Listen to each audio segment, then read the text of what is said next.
ওদের রুমের দরজা লক করা কেন? ওরা ওদের বন্ধুর বাড়ি গেছে। তাই বলে রুম লক করা থাকবে? একই বাড়ির মধ্যে তো আমরা। সেটা আমি জানি না।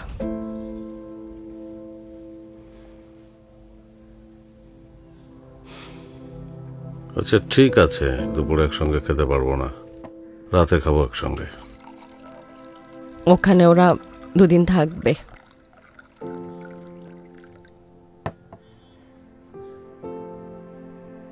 ও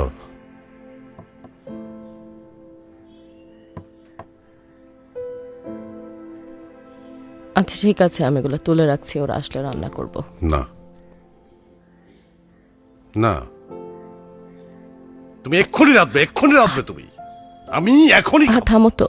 আমার খিদে লেগেছে, তুমি আর আমি একসঙ্গে খাবো এখনই। এমন করো না, থামো না। না না, থামবো কি আমি? যখন ছেলে ছিল না তখন আমাদের মতো আমরা ভালো মন্দ খাইনি, আমরা ভালো থাকিনি। ঠিক আছে, আমরা ভালো থাকবো। আচ্ছা তুমি একটু শান্ত হও না, থামো না। পানিটা খাও, পানিটা খাও।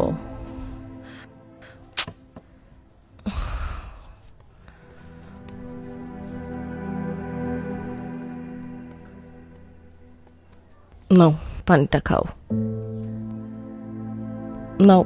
আমরা কত আশায় কেন আমরা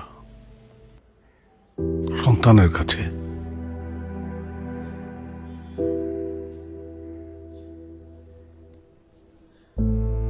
যাদের আমরা সব দিয়ে দেই, কেন তাই বলতো? তুমি তো একদিন বলেছিলে বাবা মা সন্তানকে যেভাবে বড় করে সন্তান তা কোনোদিন পারে না। সেদিন আমিও দেখতে যেতে পারিনি আমার নিজের পেটের সন্তানের জন্য। আমি সেদিন যাইনি বাবাকে দেখতে। এখন তুমি যদি এভাবে ভেঙে পড়ো, আমি কোথায় যাব বলো? তুমি কোথায় যাবে মানে? তুমি কোথায় যাবে? লতা, আমি এখনো বেঁচে আছি।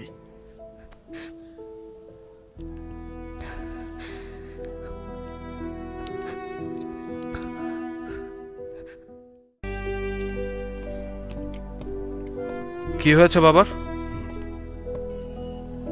কালকে রাত থেকে জ্বর আসছে। তোরা ওই পাশে থাকিস তো তাই। ওপাশে থাকি মানে কি? ওপাশে থাকি বলে কি জানবো না? জ্বর হয়েছে, ওষুধ খাওয়াবা, ভালো হয়ে যাবে, সিম্পল। কেন ওষুধ নাই বাসায়? আছে। কালকে রাত থেকে এই লাইটের সুইচটা অনেক ঝামেলা করতেছে। বাবার একটু ঠিক করে দিবি? মিস্ত্রি আনায়। আচ্ছা মা, তুমি কোন জগতে থাকো বলো তো? আজকে না আমাদের ফ্লাইট, নীলার বাবা হানিমুনের জন্য টিকিট পাঠালো, আমরা এখন থাইল্যান্ড যাচ্ছি। তুমি আমাকে এখন কিভাবে বলো মিস্ত্রি ডেকে দেওয়ার জন্য?